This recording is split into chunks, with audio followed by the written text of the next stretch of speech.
Natangayan ng bag ang isang babaeng customer sa coffee shop sa Cainta, Rizal. Ang krimen ng mga suspect sa pool sa CCTV. Nasa frontline ng balitang yan si Mon Gualvez. Kuha sa CCTV ng coffee shop na ito sa Cainta, Rizal ang mga nakatayong yan na animoy mga naghihintay lang na customer. Pero kapansin-pansin na tila hindi mapakali ang mga ito.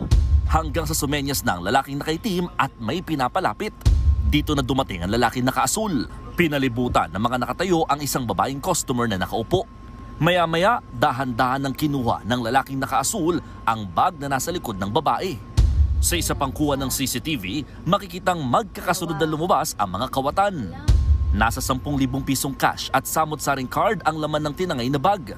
Base sa inisyal na investigasyon ng Cainta Police, malinaw na pananalisi ang modus ng grupo. Syndicated po ito. May mga distraction na ginagawa nila. Kung mapansin nyo, yung babae pumunta doon sa harapan para ma-distract yung possible victim nila. Patuloy ang backtracking ng Cainta Police sa insidente para mahuli ang mga salarin. Maaharap sila sa reklamong theft. May mga tinitignan na rin daw silang dati nang nahuli sa parehong modus na kahawig ng mga nakuhanan sa CCTV. Babala naman ng mga pulis sa publiko, maging alerto at maingat sa gamit, lalo't madalas umaatake raw ang ganitong grupo sa mga marataong lugar, tiyempo kapag papalapit na ang Kapaskuhan. Nagbabalita mula sa frontline, Mon Gualvez, News 5. Mga kapatid, Julius Babaw po.